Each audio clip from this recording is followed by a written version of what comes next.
A rising star among sports executives, Tyler Tumminia is steering the NWHL to new and exciting heights.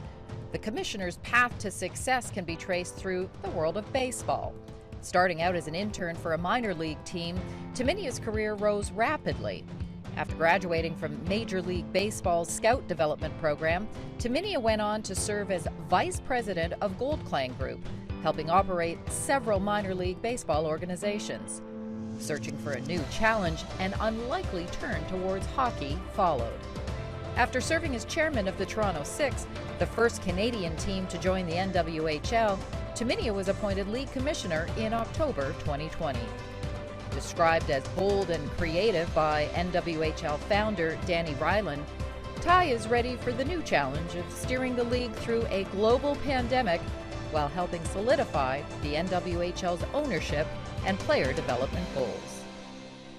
Well, Ty or Tyler, welcome to you. It's really nice to have you on top of her game. I know obviously things are getting very busy as you gear up for Lake Placid. Let's get right to it. Your journey has been such an interesting one, but your most recent leap is from the chairman of the new expansion team, the Toronto Six, to now the interim commissioner of the NWHL. So how did that happen? It happened in a New York minute, actually. So yeah, I kind of, this is, I come from minor league baseball, so this is all sort of new and quick for me. I became the chair, I think it was back in April of last year, after just meeting a bunch of people at the Boston Pride game. And there were some rumblings that they were expanding, and I have some history a little bit with Toronto. I spent a couple of years there through family.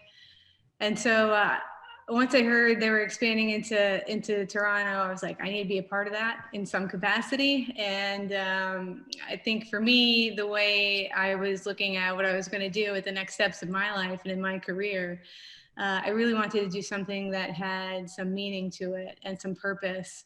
And to jump out of the men's sport, which is awesome, right? I have no complaints there. I'm still involved as team owner. But I definitely wanted to be able to do something that I felt would advance not only women's attention, but the women's game itself. So I was happy to sign on as the chair for the Toronto Six. That market is so special for hockey, and it's just exciting, the people that were coming on board for that as well, with Digit Murphy. And so I didn't even blink. And then, kind of the rest of it kind of happened also quick too. So everything is really quick and fast paced. And then I got approached to be the interim commissioner of the NWHL. So all quick. I mean, what was it though? I mean, you say that you wanted to do something different and something you're inspired by, but obviously you see some potential in this league. So what is it? Yeah. So for me, it comes back to the industry right now too. I think we're at where we're going to see a really great movement and growth in women across all sports. The league, there was some restructuring in the league, some board of governors that were coming in that, really had some real dollars, energy, and commitment into really making this league go forward and sustainable. So for the league itself, I wanted to be a part of it. The grassroots is in the rearview mirror. We're defining some things moving forward that I think were very enticing for me and coming from a different sport as well. And candidly, much respect to, I get a chance to kind of step in, right? But there's been years of hard work and respect that I have for people before me that have been working really, really hard. What does the new governance structure look like, and what about it makes this a more viable league? So what we have here, instead of a league owning the team, so you have all these individual owners coming in and providing what I feel is important in community-based fandom, right? You have to know that market. It's not a broad stroke on the paint level of coming in as one owner that owns 6 teams. In order to create a tribal community, you really have to have somebody who's got the resources to come in and attention to come in, really put some eyes on the club. to attract success, to attract not only front office staff that is going to take it to the next level because they're really skilled, intelligent, and smart, but athletes will see that an owner will come in with resources to kind of help them advance in the game as well. So for a board of governors, it looks now I've acquired 8 bosses essentially, right, overnight. So a lot of it just added process and protocols and some bylaws that were needed to really make this business whole. And we've seen a bunch of movement in the last couple of months, just in a short period of time, with how this is structured. And I definitely look forward to seeing how it's going to grow. NBCSN has picked up the semifinals and the final of the Isabel Cup. This is the first time that any U.S. broadcaster will be showing professional women's hockey. What did that deal look like? Was there a lot of arm twisting, or is there a newfound willingness that you're starting to see? No, so I kind of think you have to go take it back a little bit. All of this has got to be choreographed in order to get a major network to pick you up, right? So when I first started the job, season 6 and defining what that was the first step, right? Like, Tara, it's like, okay, I'm in the middle of a pandemic. I now have to try to figure out what that looks like for a season, and something that's safe for our athletes. And in my mind, and especially in the board of governors, like, there was no choice here. Like, I was not in favor for just shutting down an entire season. We had to play in some capacity. So once we defined what that looked like for a 2-week bubble, we had to find location. You really want to you can't just pick any rink. The higher goal was to try to acquire some linear coverage around the bubble.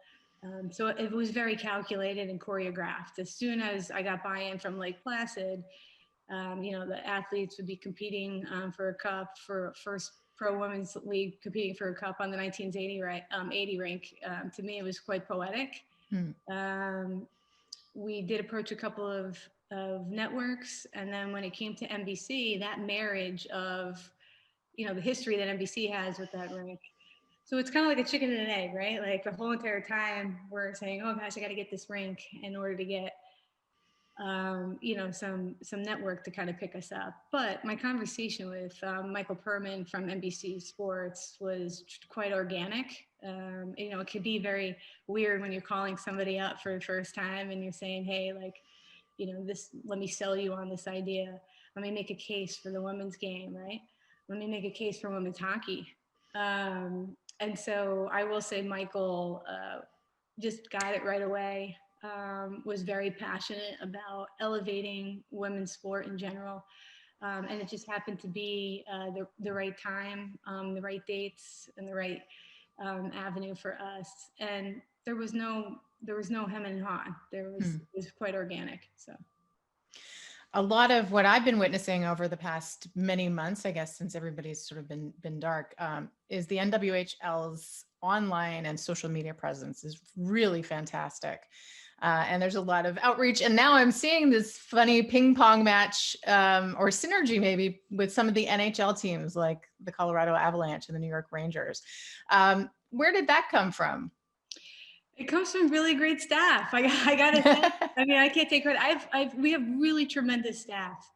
And in fact, my social media manager is based in Toronto there. And when you have really good people behind you and really working it, I mean, he's got a great personality. I think that obviously rings through on our social feed, but it's important, like, our strategic plan for our digital presence is for it to have a fun feel to it, and with that, competitive jockeying going back and forth. I think in today's lifestyle, I mean, I think we all need a laugh, and fun is good. That just needs to be portrayed, and I feel like he's done a great job on that.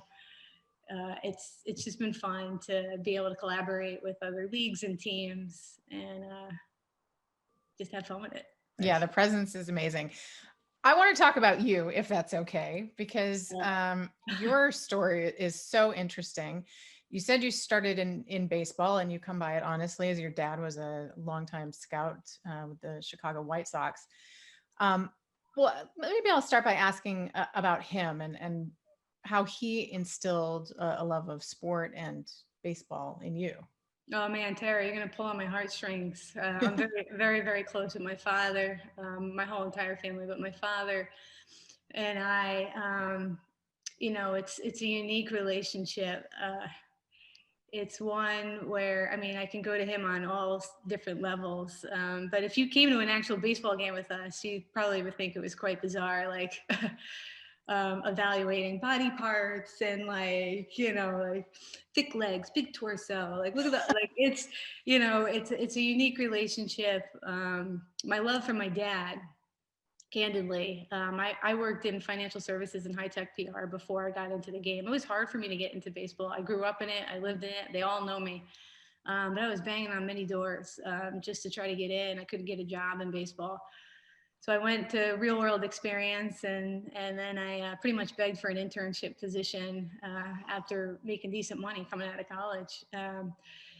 But for me, it was home. It was just the countless hours of conversations with my father. He was gone a lot, as you can imagine, being on the road. He's in charge of Canada all the way down to Dominican Republic. So it was a big territory for him. But we always met in some baseball field, along the way. So that instilled my passion for the game of baseball, but mostly the grit that I feel like I was able to get from both my parents. Both my parents are from Brooklyn, and both are the toughest people I've ever met in my life. I have to ask you about the PWHPA. Anybody who follows the women's game knows that there is, I don't know if you want to call it a rivalry, there's some tension between the Professional Women's Hockey Players Association and the NWHL. I'm not going to ask you to get into it. I suspect, though, you have a bit more objectivity, having come into this sport a little bit later. Can these two leagues, or can there be two leagues that coexist? Yeah, so I will say I love a good rivalry. So I'm like Yankee Boston world here, right? But this is different. And I'll go back to what I said before. I have a lot of respect for anyone that is trying to advance this game. I have a lot of respect for leadership in PW. It's a hard thing to move. Okay. So for me, an outsider coming in, not a lot of history, still kind of just figuring out what's going on. I will say I'm really just rooted in, what our league's doing and like what our efforts are, our players, and how we're trying to, advance our business. And I think I started this in mid-October. So I think the first day of the bubble will be like 100 days for me. So that topic and the PW and the relationship is definitely probably one for me in the greater off season. So, but definitely respect anybody that is trying to advance the game, even if it's on a different path. You're the interim commissioner. Do you have any interest in remaining? So I always kind of say these, and this type of role is always should be viewed as interim. Okay. I mean, honestly, like when you get to a GM or a commissioner role, like it's always temporary. And I truly believe that leadership should turn over every 3 to 5 years because then it gets stale creatively. And I say that knowing that I came from a group of 16 years I stayed. But I do believe very passionate that the person who's leading should view it as interim always, no matter if they take the label off. And I think that just keeps it all kind of going. I don't know. I don't have a crystal ball, but that's what I would say to that. Well, I mean, I think the league can only benefit from your energy and ideas. So I'm going to leave you with the question that we leave all of our guests with. And what is your best advice for a young you, if you're talking to yourself then? Oh, I would say there's no magic that comes out of divisiveness. I think that that stands true today as it did when I first came out. So like when you're coming out into your career, you tend to be like, because you're trying to get there, right? Like you're trying to get to the top and you tend to like want to divide and try to get there. But there's just no magic that comes out of that. So I think if you're able to just kind of stay tough, stay confident in your intelligence and your ability. People will knock you down no matter what, right? But I truly believe that if you just kind of rise above it and you just maintain the course and don't get bogged down by all the, I know I have to keep it G-rated, all the negativity. I think that's what I would tell my younger self, and I would tell somebody coming into a role for the first time as well. Like, it's all good. It's gonna be good. So.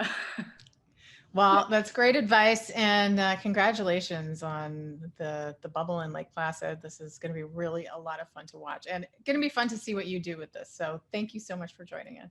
Thanks for the time. I really appreciate it, and thanks for the interest.